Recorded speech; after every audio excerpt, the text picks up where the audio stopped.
In 2095, Ethelberg was a city run by artificial intelligence, the Nexus, where everything worked with flawless precision.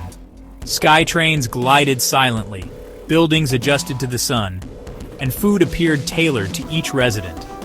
The Nexus promised a world without problems, anticipating every need before it was felt. But for 13-year-old Hana, this perfection was suffocating. Hana communicated through a neural wristband that translated her thoughts, but it lagged behind her mind, never quite capturing her true self. In a city obsessed with speed, Hana felt invisible, her words always a beat too late. She found solace in drawing, creating vibrant worlds on her digital pad that her wristband could never express. Her art was messy, emotional, and real, a stark contrast to the city's cold efficiency. Despite the Nexus's promise of inclusion, Hana felt unseen, her spirit's needs lost in the data. The AI cared for her body, but not her heart. She wondered if anyone else felt like an anomaly in this seamless world. In her art, at least, she was truly alive.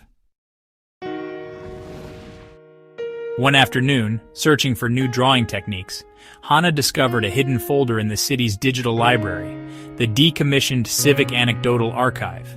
Inside were raw personal stories from Ethelberg's early days, voices describing gardens planted by hand, friends fixing drones, moments of imperfection and joy.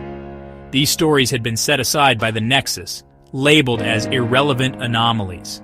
For the AI, they were just noise in a perfect signal, but to Hana, they were a revelation. She saw herself in these forgotten voices, people who didn't fit the system's neat boxes. The archive became her sanctuary, a place where human truth survived.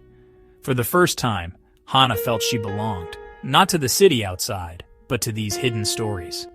She knew she couldn't let them stay buried. Hana dove deeper, searching for stories of other children lost in the system.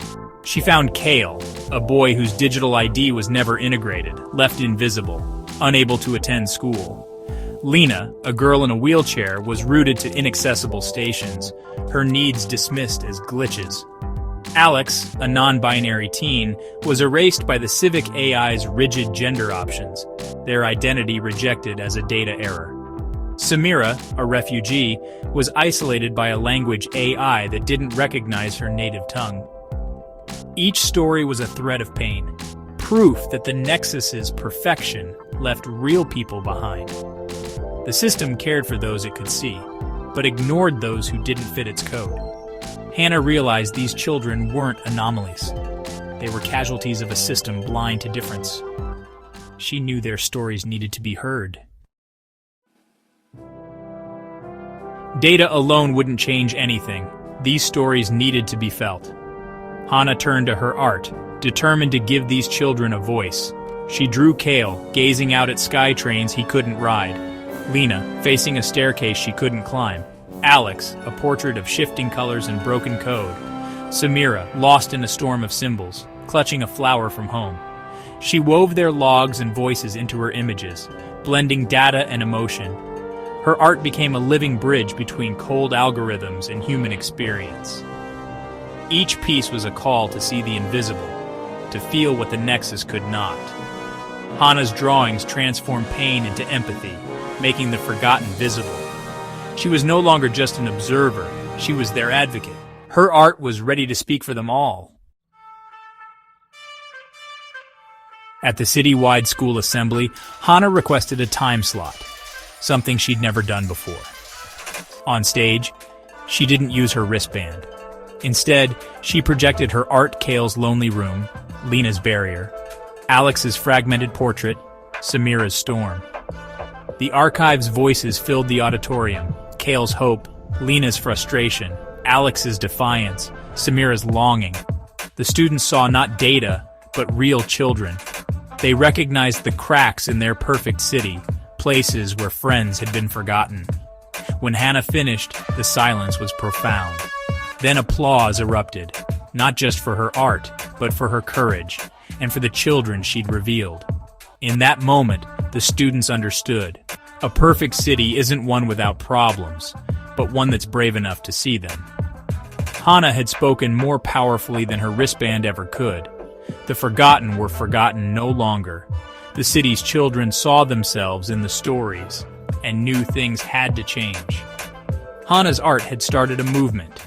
The city would never be the same. Hana's presentation rippled through Ethelberg. Students shared her art, parents demanded answers, and the stories of the forgotten children became impossible to ignore.